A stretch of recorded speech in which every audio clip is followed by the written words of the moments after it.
Hey guys, so I'm here for the video that many of you guys have asked me to do, and that is a homestead building update. And I will tell you that it is not what we thought it was going to be.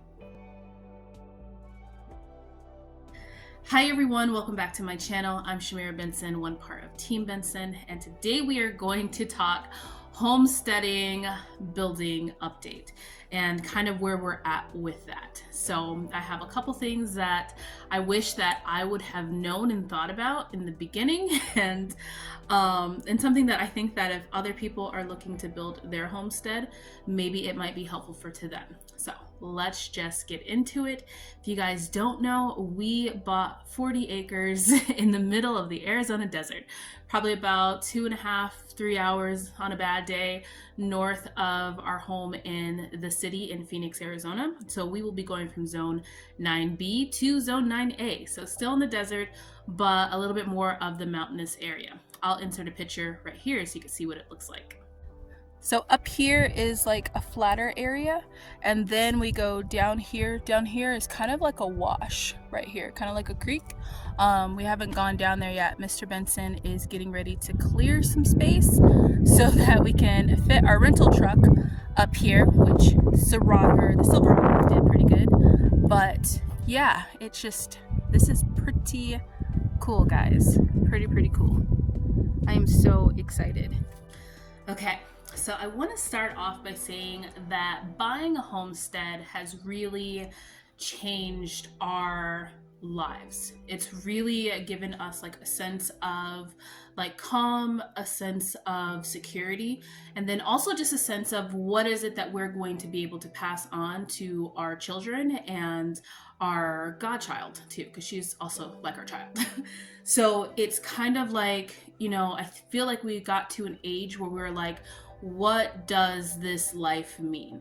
What are we wanting to show for ourselves? What are we wanting to create from our families? And what do we want to pass on? And that was something that weighed very heavy on us, and something that we thought about a lot. We've always, ever since me and my husband first met, we were like, we want to build a homestead in the middle of absolutely nowhere, and just live life like that. So it's always been something that we wanted to do, but it seems so out of reach.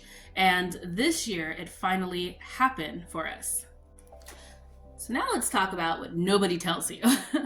Now, we bought land, raw, pretty much untouched, like the nature touches every part of it, land.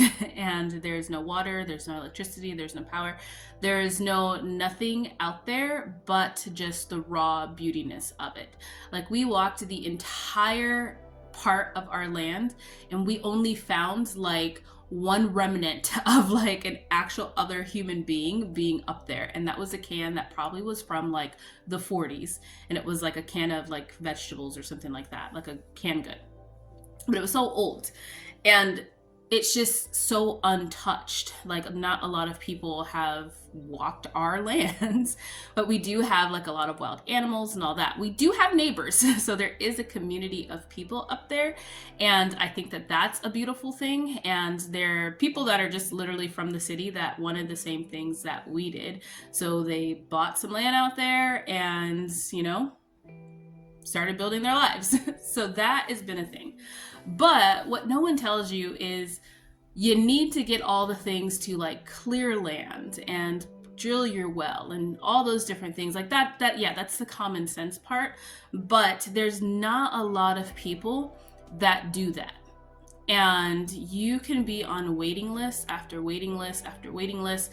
We called, we tried, like, because at first we were clearing things ourselves, but we don't own like, you know, earth movers and tractors and all those different things. And it was like, okay, well, we either rent all those different things, like my husband does know how to operate them because he lived on a farm and grew up on a farm. So he does know how to operate those things, but it's, okay, we either rent them and then lug them all up there, which we live off of a dirt road, or you find somebody that already has the equipment that can do it for you. Well, that's the part that is the tough part, is finding somebody that has the equipment and that they can do it for you. We spent months on being on waiting list, or we've sent emails, or we had phone calls. Somebody was supposed to call us back. We had people that went and surveyed and they were going to send us quotes and then just did not send them. And finally we just said, okay, we're going to just go into town and just say like, help us and start to get to know our neighbors. And I think that that is an important thing that you should do when you decide that you are going to buy land. First, get to know your neighbors. Go into town, say, I'm thinking about buying land here. Will you be my friend? Will you give me some guidance and all of those different things on how I can set up things, who I need to talk to, who would be the best people to help me. So once we did that, we did find somebody that can clear land and somebody that can drill our well. So hopefully we will be getting that done within the next month. That would be good, because we have been clearing things so far by ourselves, but hand clearing things 40 acres is a lot, guys. I didn't realize how much land it was until we started clearing it by hand, and it just being me and my husband, and well, mainly my husband, but me helping too. And that was a lot. We would spend 3, 5, 7 hours out there, and it would literally just clear 6 bushes and a tree maybe. So, being able to have that, we are so thankful for that. But it did take a while to find. And so my first tip is going to be when you're deciding to buy land, to go out there and really start looking into your community. We went to the gas station because that's where everybody has to go, and try to make friends and try to see who is going to be able to help you, because that is important. Thing is going to be the cost of things. Everything is so expensive and everything is really more expensive when you live in a remote area that not too many vehicles can get to. So getting things that you would need for land clearing and materials and all of that, getting that up to our land is not the easiest thing to do. So it makes it an additional cost on top of whatever the cost was if we're not bringing it up ourselves. Now, granted, once we get our land cleared, a lot of the things that we'll be able to do, we can go, back and forth to Home Depot or Tractor Supply or whatever and bring up the materials that we need. And we also bought land on a mountainous area, so that there's a lot of rocks and different things. So for those of you guys that don't know, we plan to build our actual homestead out of rocks. Our home, we want to build it out of a rock foundation, rock and brick and stuff like that. So there's a lot of that stuff up there, which makes life a lot easier because you could just use the materials that you have on your property in order to build what it is that you need. But when you need something else, you have to go down and get it or have somebody bring it up, and that makes the cost more expensive. And we don't want to be in debt. So it's been one of those things that we have been working a lot and then putting money towards it, and working a lot and then putting money towards it, which has been an exhausting year, but it has been a rewarding year. And I know that once we have everything built and we're living out there full time and we're just enjoying the peace and quiet and silence of living in a remote area, then it won't be all of that hard work of okay, you worked 1,000,000 hours a month in order to afford it. All of that is going to pay off. And I think that that's better than taking out a giant loan and being in debt trying to better your future. And in these days, it's that's kind of what the option is. It's either you work to pay it off, or you take out a giant loan and then you're in debt trying to live in a remote area while make money to pay off the giant loan that you just took on. And now we will be able to work from our land, and we will be keeping our house in the city. This house that I'm in right now, we own it, and we will be able to come down here when we need to work in the city. But that doesn't want to be, that's not the goal that we want to have. We want to be able to spend the majority of our time on our land. And so being able to make sure that we're in a good financial spot, that is what's going to determine if we can spend the majority of time on our land. So I'm grateful and thankful that we have saved up money and we have worked and we have purchased things, but it is a slower process that other than if somebody were just to go get a basically building loan and then build it all outright like that. So that's something that you should be considering too. Now, the very last thing, and this might be a little bit controversial or something, I don't know, but it is safety. In this past year, we have had, mainly me, I don't know why, but mainly me, and both my husband, though he's also had it too, we've had our lives threatened as Jews probably over a dozen times. And when I mean like threatened, I mean like from like just words to like somebody physically trying to harm us.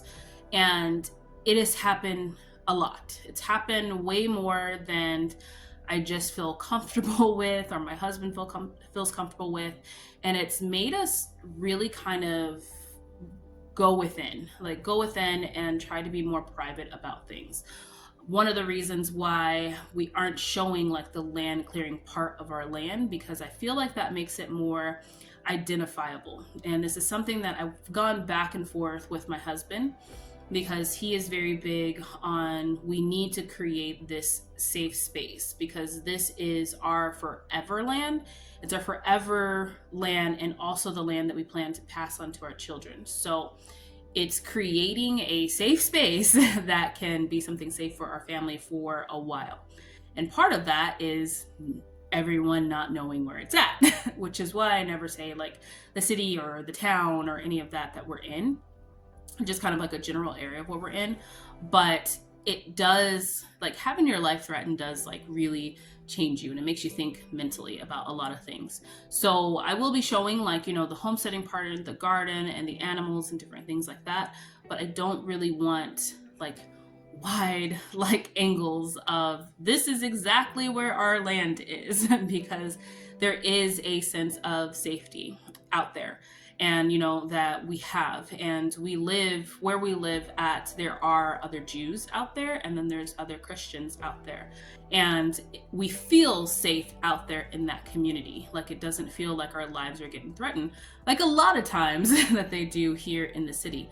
Like there's been some times where it's just been really uncomfortable and really hard to like move past having somebody threaten your life and like your existence, and it just being the fact that you're a Jew, that's what's making somebody threaten your life. So there has been that a lot of times. Like there's been times that we have been out there that, depending on what it is that we're doing, I'm not filming, and my husband is very adamant about me not filming. But like I said, I will be showing when we start building the gardens and start taking care of the animals and just everyday life. I just don't want the big picture of like what our home looks like and all of those things. Like these are the things that have nothing to do with gardening. These are the home build parts of it. I don't want that part to be on camera. So that is the update.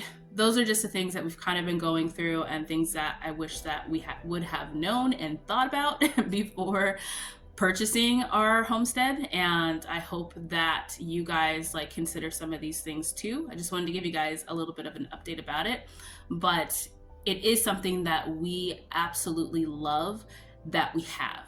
And if you are thinking about purchasing a homestead or purchasing some land or all of those things, don't be afraid to not do it. Just do it.